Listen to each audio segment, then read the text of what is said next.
En nuestra reflexión, en nuestra meditación de hoy, el amor, el impulso de nuestra nueva vida en Cristo. El amor como el impulso de nuestra nueva vida en Cristo. Y tenemos el pasaje bíblico de 1 Corintios 13 como nuestra porción bíblica principal, como nuestra base para lo que vamos a estar hablando en el día de hoy. Y ustedes saben que el amor es visto de muchas maneras. La Biblia también, en su presentación del amor, lo hace desde diferentes perspectivas. Pero antes de entrar a los detalles y las implicaciones de la importancia del amor a la luz de la Biblia, vamos a leer este pasaje de 1 Corintios 13 y vamos a ver qué nos dice la Biblia acerca del amor.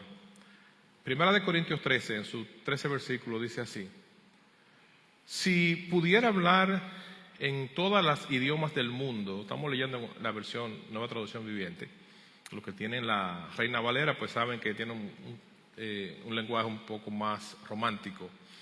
Si pudiera hablar todos los idiomas del mundo y de los ángeles, pero no amara a los demás, yo solo sería un metal ruidoso o un címbalo que resuena. Si tuviera el don de profecía y entendiera todos los planes secretos de Dios y contara con todo el conocimiento, y si tuviera una fe que me hiciera capaz de mover montañas, pero no amara a los otros, yo no sería nada. Si diera todo lo que tengo a los pobres y hasta sacrificara mi cuerpo, podría jactarme de eso, pero si no amara a los demás, no habría logrado nada. Y aquí viene una definición de lo que da este capítulo 13 de 1 Corintios del amor, que yo sé que muchos lo han escuchado reiteradamente. A partir del versículo 4 dice: el amor es paciente y es bondadoso. El amor no es celoso, ni fanfarrón, ni orgulloso, ni ofensivo. No exige que las cosas se hagan a su manera, no se irrita, ni lleva un registro de las ofensas recibidas. No se alegra de la injusticia, ni se alegra cuando la verdad triunfa. El amor nunca se da por vencido, jamás pierde la fe, siempre tiene esperanzas y se mantiene firme en toda circunstancia. Y esos 3 versículos los voy a leer en la Reina Valera, del 4 al 7. Dice: el amor es sufrido, es benigno, el amor no tiene envidia, el amor no es jactancioso, no se envanece, no hace nada indebido, no busca lo suyo, no se irrita, no guarda rencor, no se goza en la injusticia, mas se goza en la verdad. Todo lo sufre, todo lo cree, todo lo espera, todo lo soporta. Eso dice, así lo dice la Reina Valera. Y sigue el versículo 8 diciendo: la profecía, el hablar en idiomas desconocidos y el conocimiento especial se volverán inútiles. Todo eso es necesario para que no estamos aquí en la tierra. Pero el amor durará para siempre. Termina diciendo el versículo 8. Y el versículo 9 dice: ahora nuestro conocimiento es parcial e incompleto, y aún el don de profecía revela solo una parte de todo el panorama. O sea, el don de poder predicar la palabra nos revela solamente una porción del panorama de lo que conocemos de Dios. Versículo 10. Sin embargo, cuando llegue el tiempo de la perfección, esas cosas parciales se volverán inútiles. Cuando yo era niño, hablaba, pensaba y razonaba como un niño, pero cuando crecí, dejé atrás las cosas de niño. Ahora vemos todo de manera imperfecta, como reflejo desconcertantes, pero luego veremos todo con perfecta claridad. Todo lo que ahora conozco es parcial e incompleto, pero luego conoceré todo por completo, tal como Dios ya me conoce a mí completamente. 3 cosas durarán para siempre: la fe, la esperanza y el amor. Y la mayor de estas 3 es el amor. Y Reina Valera lo dice de esta manera: Y ahora permanecen la fe, la esperanza y el amor. De estos tres, pero el mayor de ellos es el amor. Y es necesario, hermanos, a la luz de la Biblia, hablar del amor, porque conocer la definición que la Biblia nos da del amor nos lleva a abrir nuestros ojos a la verdad de que el amor que define la Biblia es el amor de Dios. Muchos cristianos, desafortunadamente, no conocemos ese amor de Dios que describe la Biblia. Practicamos quizás un concepto del amor de lo que hemos aprendido en nuestra formación como individuo, pero no practicamos ese amor que Dios describe en su palabra. Y esto es de gran importancia, a un punto tal que si miramos, cuando estamos escudriñando la Biblia, miramos, por ejemplo, en esta Reina Valera del 60, en esta versión de Biblia, solamente en esta versión de Biblia, la palabra amor aparece más de 1000 veces textualmente, sin contar en otras porciones, porciones bíblicas que aparece de manera implícita el concepto del amor. O sea, no dice la palabra amor, pero se refiere al amor. O sea, textualmente aparece más de 1000 veces y de manera no textual, o sea, de manera implícita, aparece múltiples veces también. O sea, eso nos deja ver a nosotros cuando en un libro como la Biblia se repite tanto esta palabra, la importancia que tiene para Dios, que inspiró a los diferentes autores de los libros bíblicos, de las escrituras bíblicas, a hablar del amor. Entonces, Dios es amor y la Biblia nos enseña que Dios es amor y que nosotros debemos amar a Dios y a Jesucristo más que a nada y que a nadie en esta tierra. La Biblia nos enseña que nuestro amor principal debe estar enfocado a Dios y a Jesucristo. Y sobre ese amor a Dios y a Jesucristo no hay nada ni nadie. Ahí no hay esposa, ahí no hay esposo, ahí no hay hijo, ahí no hay padre. Regularmente las madres dicen a los hijos, yo te amo más que a nada en este mundo. Pero sepa usted que ni sus hijos, las madres que tuvieron hijos en sus vientres, ni sus hijos pueden ser más amados por usted que lo que usted debe amar a Dios. Dios, el amor hacia Dios y hacia Jesucristo está por encima de todo eso. Y esto es de tal importancia, hermanos, que cuando vemos cómo lo afirma la Biblia, por ejemplo, en el Evangelio de Marcos, en su capítulo 12, vemos en el versículo 30 que nos da un mandamiento, nos dice, amarás al Señor tu Dios con todo tu corazón, con toda tu alma y con toda tu mente y con todas tus fuerzas. Y cuando da esta descripción, dice la Biblia, y este es el principal mandamiento. O sea, lo principal que un ser humano, lo principal que una persona debe tener en cuenta entre los mandamientos y la obediencia a Dios es que independientemente de si me congrego, de si hago cosas, amar a Dios es el principal mandamiento. Pero no solamente es un amor en el sentido de la palabra, dice amarlo con todo mi ser, dice amarlo con toda tu alma, con toda tu mente y con todas tus fuerzas. Ese es con la integridad de mí. Yo como un ser, Dios me llama a que le ame a Él y a Jesucristo con toda la integridad de mí. Y eso no es una posición egoísta de Dios, sino que Dios dio muestra de amarnos primero a nosotros. Ese amor que Dios nos demanda a nosotros, Él también nos lo dio a nosotros primero. Nos pide que lo amemos de esta manera, pero Él nos dio ese amor a nosotros primero.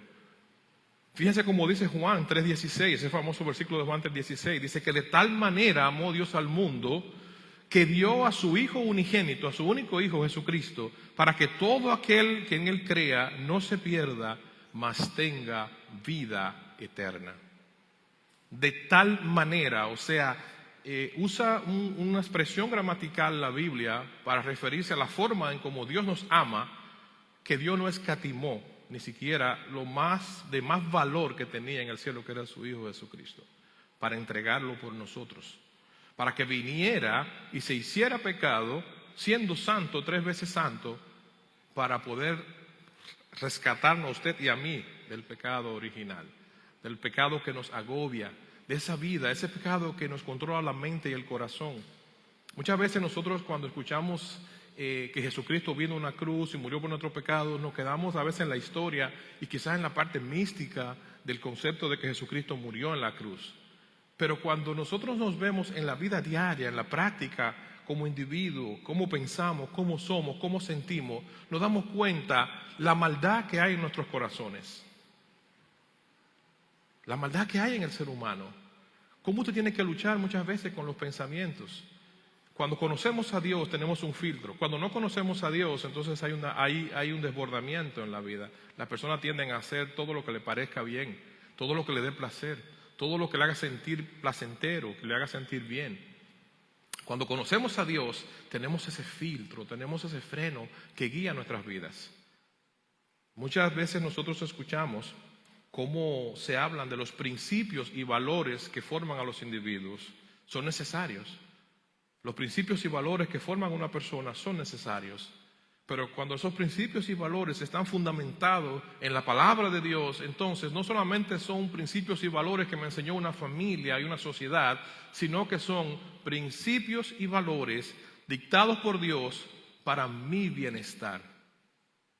Y cuando lo hacemos de esta manera, entonces vamos a vivir vidas plenas.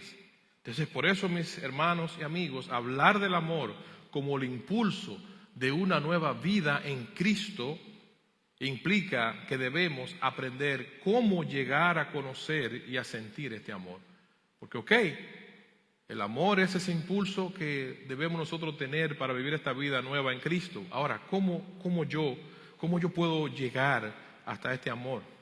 ¿Cómo yo puedo llegar hasta este amor? ¿Cómo yo puedo sentir este amor? ¿Cómo yo puedo practicarlo? ¿Cómo conocemos y sentimos este amor de Dios? Sabemos que Dios me ama y que Jesucristo murió por nosotros, por nuestros pecados, y que en su Espíritu Santo vive en nosotros lo que hemos creído. Ahora vamos a ver algunos ejemplos que nos da la Biblia de cómo nosotros podemos sentir este amor, cómo nosotros podemos experimentarlo en nuestras vidas. Vamos, por favor, para que puedan, vayan conmigo al libro de Efesios capítulo 3. Efesios capítulo 3. Y vamos a ver los versículos del 14 al 21, cómo esta situación de poder entender y conocer el amor de Dios, cómo poder experimentarlo en nuestra vida, no es algo nuevo. Desde el principio de la iglesia, esto fue algo que los creyentes, los cristianos, venían tratando de identificar.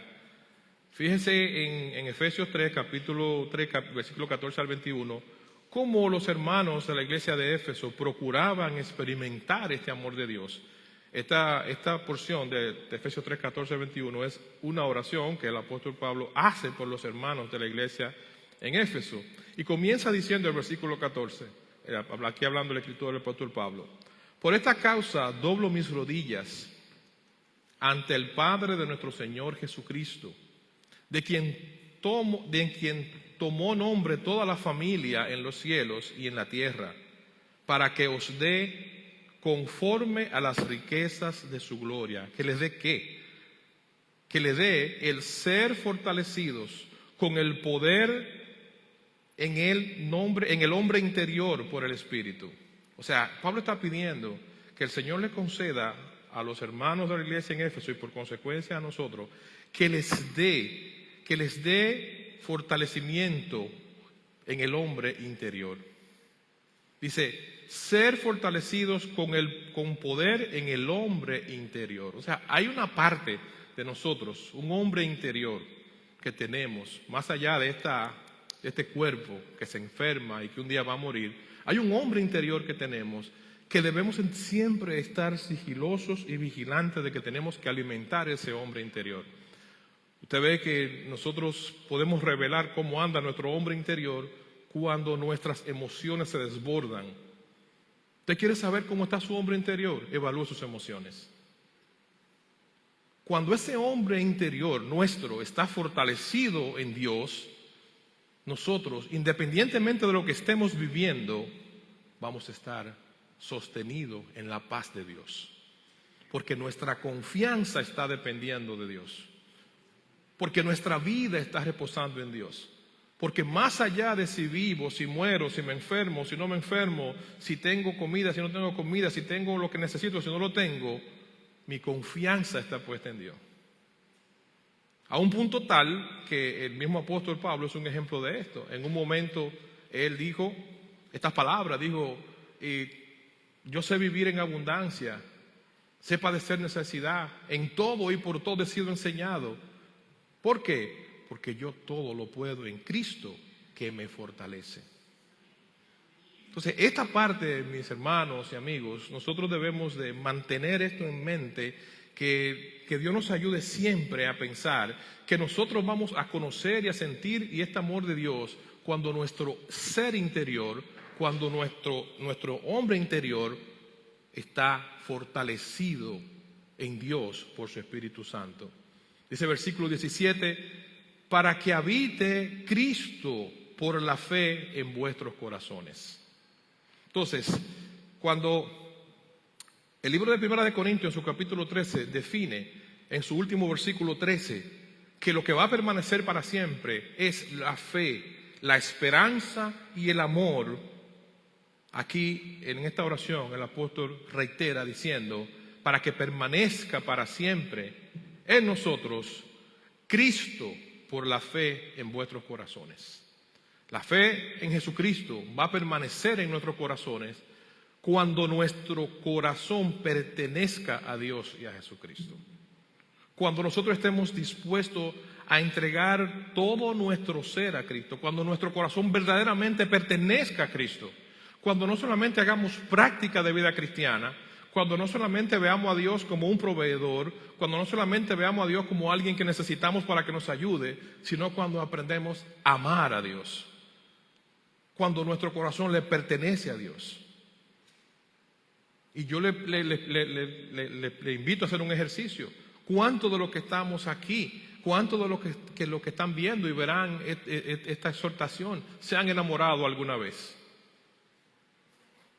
Cuando la persona se enamora, le hacen mariposita en el estómago y se ilusiona y ve y idealiza a esa otra persona de la cual se enamora. ¿A cuánto no le ha nacido un bebé? Y cuando ve esa criaturita que llega, eso es un amor, una conexión inmediata cuando ese bebé nace. Porque hay un amor maternal, paternal que lo enlaza a esa criatura. Y si eso es en lo humano, que nosotros podemos experimentar este tipo de amor y de conexión, imagínense cuando nosotros en nuestro ser interior entregamos nuestra vida a Dios y aprendemos a amar a Dios y amar a Jesucristo. Reitera este versículo 18, dice, para que seáis plenamente capaces de comprender, porque esto es lo que hace ese amor. Cuando nosotros aprendemos a amar a Dios, cuando nosotros aprendemos a amar a Jesucristo, dice este versículo 18 de Efesios 3, que vamos a ser capaces de comprender con todos los santos, o sea, con todos nuestros hermanos en la fe, con todo el pueblo de Dios, con todos los santos, cuál sea la anchura, la longitud, la profundidad y la altura, o sea, toda la dimensión, y de conocer el amor de Cristo que excede todo conocimiento humano, que seáis llenos de toda la plenitud de Dios, que no haya un espacio vacío en nuestras vidas, que nosotros tengamos la capacidad de entender el amor de Dios, que tengamos la capacidad de poder comprender cuánto Dios nos ama, cuánto Jesucristo nos ama, y poder en reciprocidad entregar nuestras vidas y brindar nuestro amor al Señor. Que nuestro corazón le pertenezca genuina y verdaderamente a Dios. Dice el versículo 20, y aquel que es poderoso para hacer todas las cosas, mucho más abundantemente de lo que pedimos o entendemos, según el poder que actúa en nosotros. A Él sea la gloria en la iglesia, en Cristo Jesús, por todas las edades, por los siglos de los siglos. Pablo describe una combinación de conocer y experimentar el amor de Cristo. En esta oración, en estos versículos del 14 al 21, él está describiendo de aquí de Efesios 3 esa combinación de cómo nosotros podemos conocer y experimentar este amor de Cristo, que hay algunas maneras que nosotros podemos llegar. Si decimos, ok, yo quisiera conocer ese amor, yo quisiera poder experimentar ese amor. Ahora, ¿cómo yo en mi diario vivir, en mi caminar, que salgo, que trabajo, que tengo hijos, que tengo responsabilidades, que tengo esto, cómo yo experimento ese amor de Dios? ¿Cómo yo llego a tener esa cercanía? ¿Qué cosas yo puedo hacer que me puedan guiar hasta ahí? De lo que está en nuestras manos, nosotros debemos primeramente apartar tiempo para intimar con Dios. Nosotros debemos tener esos momentos día a día, tiempo que los separamos para Dios, tiempo que los separamos para meditar en su palabra, tiempo que los separamos para meditar en su palabra y para meditar en el sacrificio de la cruz. Cuando Cristo muere en la cruz, muere por nuestros pecados. Y cuando yo entiendo que yo soy un pecador y que yo merecía ir a esa cruz que fue Jesucristo, cuando yo entiendo qué fue lo que Cristo hizo por mí, yo vivo una vida de agradecimiento a Dios y a Jesucristo. Y esa vida de agradecimiento a Dios me hace a mí apartar ese tiempo para reflexionar en qué es lo que Dios quiere para mi vida, para meditar en qué es lo que Dios quiere para mí. Nosotros vivimos muchas veces el día a día, caminamos y actuamos, como se dice en administración por crisis. Y administramos nuestra vida por crisis. O sea que cuando se presenta un problema lo resolvemos como se pueda y seguimos caminando. Y volvemos y seguimos caminando y enfrentamos otro problema y no planificamos nuestras vidas. No somos preventivos. Y muchas veces, no solamente por crisis que se presentan, sino por crisis que nosotros mismos provocamos. Porque damos pasos que nos llevan a esas situaciones. Y en el hombre interior, en nuestra vida espiritual, nosotros también cometemos este tipo de errores. Reflejamos este tipo de debilidades. Para nosotros poder llegar a conocer este amor, para nosotros poder llegar a sentir este amor, debemos acercarnos a Dios. Debemos pedirle a Dios, Señor, ayúdame a amarte. Quiero conocerte. Y a veces venimos a la iglesia y cantamos los signos, cantamos las alabanzas y estamos más bien viendo la iglesia como un grupo de apoyo, como un lugar donde yo voy entre personas que yo puedo sentirme valorado, que me puedo sentir amado, como un grupo de personas a las cuales me pueden ayudar o de las cuales puedo conseguir algo. Y no como un grupo de personas que son el cuerpo de Jesucristo, que son la iglesia de Cristo, que son los hijos de Dios, que son mis hermanos en la fe, los cuales juntos estamos profesando el amor de Dios. Y estamos viviendo en esta tierra que Dios nos ha permitido vivir de manera transitoria.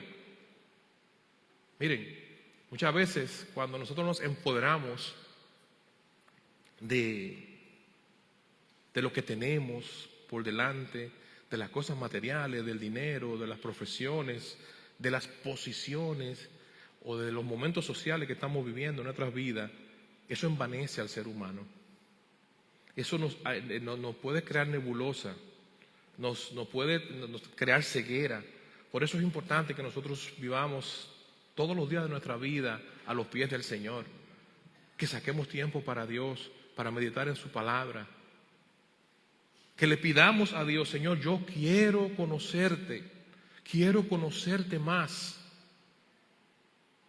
Hay una alabanza que cuando la cantamos, yo siempre reflexiono, cuando dice, Señor, quiero conocerte más, vivir en santidad. Yo quiero conocerte, Señor. Quiero estar más cerca de ti. Quiero estar en tu presencia. Yo quiero deleitarme en ti, Señor. Las personas que tienen ya una cierta edad, que han experimentado altas y bajas en sus vidas, que han experimentado momentos de gloria, momentos de tristeza, momentos de bienestar económico, momentos también de mucha necesidad, saben que en la vida nada es nada. Usted hoy está bien, tiene salud, tiene dinero, mañana puede no tener nada, ni dinero, ni salud, ni nada. Personas que lo pierden todo, personas que pierden la razón en un momento, ya no son capaces ni siquiera de razonar apropiadamente. Que usted va a un médico hoy y le dan un diagnóstico de una enfermedad. Todo, esa es esta tierra. Nada es nada. como dijo Salomón, vanidad de vanidades. Vanidad de vanidades. Lo que sí tiene valor en esta vida y por la eternidad es ese ser interior que nosotros tenemos, que Dios ha puesto en nosotros, que no solamente va a vivir este periodo transitorio, sino que va a vivir por la eternidad. Y para los que hemos creído en Jesucristo, va a vivir con Cristo por la eternidad. Así que aprendamos a vivir en esta tierra, aprendamos a reconocer el amor de Dios, aprendamos a vivir el amor de Dios. Tomemos tiempo para conocer más del Señor, para intimar en su palabra, para orar, para reflexionar en el sacrificio de la cruz, en lo que Cristo hizo por nosotros. Eso nos hace, si cada uno de nosotros tomamos este tipo de actitud, si cada uno de nosotros inclina nuestro corazón para que esto sea una realidad, entonces nosotros nos vamos a ver por default, como decimos, ¿verdad? Automáticamente vamos a llegar a tener una comunidad de fe, un grupo de hermanos que convivimos juntos y que oramos los unos por los otros, porque debemos orar para que podamos llegar a conocer este amor, así para que podamos llegar a conocer este amor de Dios, que no es imposible llegar a hacerlo. Y miren algunos ejemplos, la Biblia nos da ejemplos de que eso se puede. Usted diría, no, porque eso suena muy espiritual y muy sublime, pero en la realidad es otra. Yo trabajo, yo tengo obligaciones. Sí se puede. Miren lo que dice la Biblia. Por ejemplo, aquí hablando de los hermanos, algunos hermanos de la iglesia de Tesalónica y de Filipenses, hermanos que oraban por este propósito de que querían llegar a conocer más al Señor. Primera de Tesalonicenses, capítulo 3, versículo 12, dice la Biblia, y el Señor nos haga, aquí en una oración del apóstol también por la iglesia en Tesalónica, y el Señor los haga crecer y abundar en amor, unos para con otros y para con todos, como también lo hacemos nosotros para con vosotros. O sea, era una práctica que lo estaban haciendo, aquí el apóstol que está orando por ellos, y que estaba orando para que ellos también lo hicieran por otros. Había un deseo, dice, que el Señor os haga crecer y abundar en amor, unos con los otros y para con todos, como también lo hacemos nosotros para con ustedes o vosotros. Filipenses 1:9, y esto pido en oración, al mismo apóstol, y esto pido en oración, que vuestro amor abunde aún más y más en ciencia y en todo conocimiento. O sea, hay una oración permanente de que el amor abunde, de que el amor permanezca, de que el amor sea ese sello distintivo del cuerpo de Cristo. Y que ahora lo lograron algunos llegar a este nivel.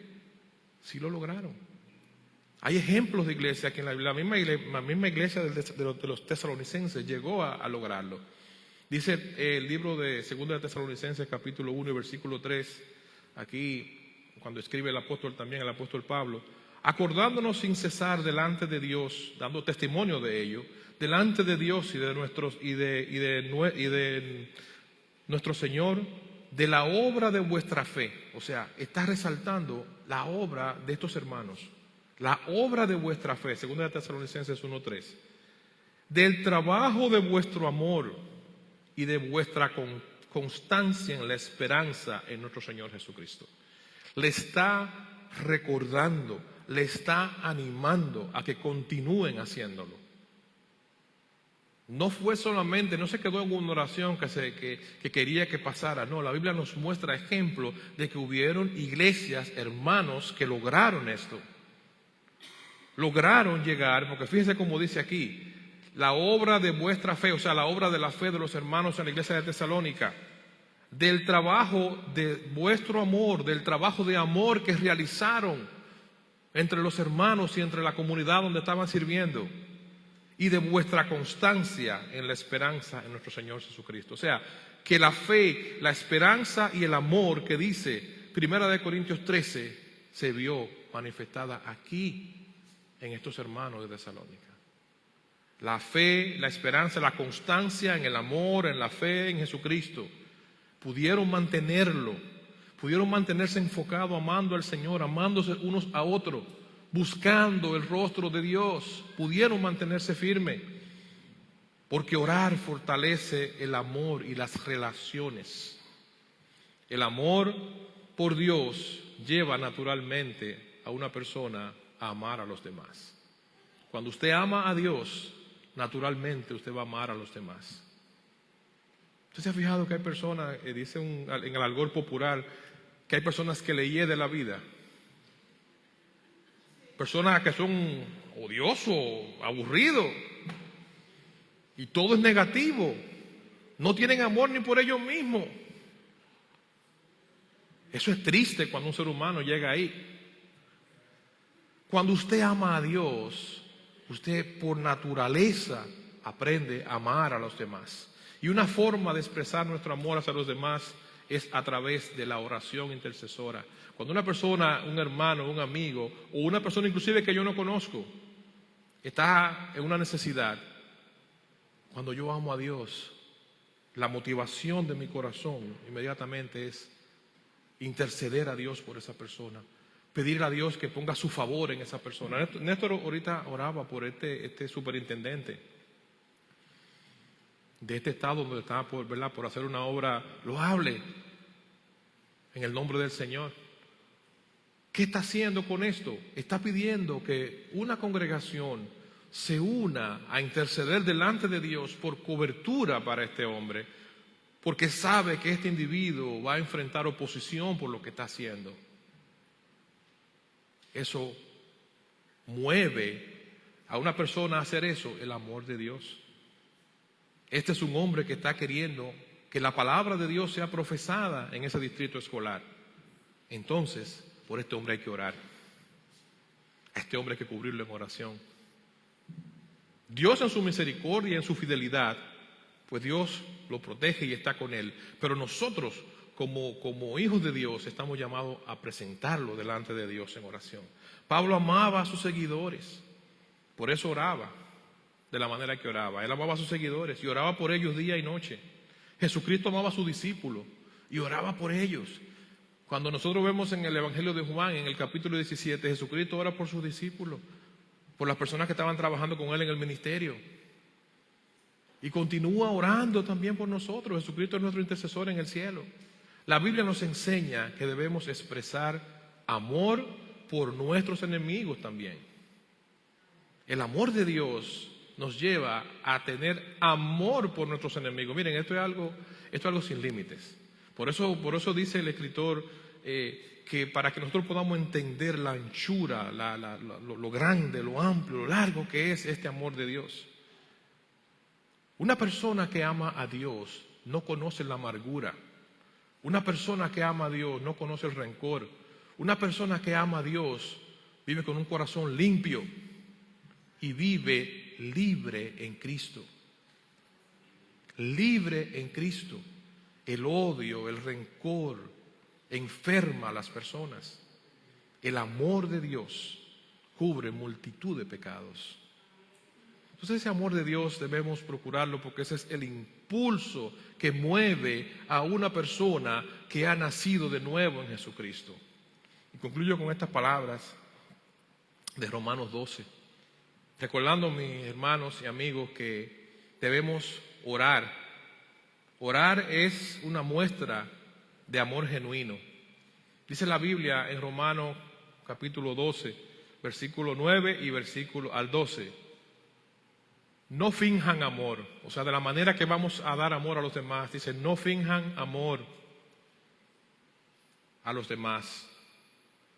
Amémoslo de verdad. Aborrezcan lo malo, aférrense a lo bueno, ámense unos a otros con afecto genuino y deleítense en honrarse mutuamente. No sean nunca perezosos, más bien trabajen con esmero y sirvan al Señor con entusiasmo. Alégrense por la esperanza segura que tenemos. Tengan paciencia en las dificultades y sigan orando. Amor genuino y oración es el impulso que va a mantener a la iglesia de Jesucristo de pie. Usted quiere ser una persona que viva en libertad, que viva en paz, procure amar a Dios. Si usted no está seguro. Si usted no se siente, si usted no está consciente de dónde está usted con Dios, pídale a Dios: Señor, yo quiero amarte, mi Dios. Quiero que tú seas mi Dios. Quiero ser libre en Jesucristo. Quiero vivir una vida plena, donde mi ser interior tenga vida y que no dependa de circunstancias temporales ni de cosas materiales, sino que dependa de ti. Quiero ser libre en Cristo.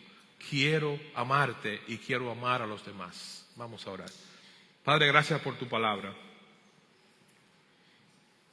Gracias, mi Dios, porque tú sabes de lo que cada uno de tus hijos tiene necesidad.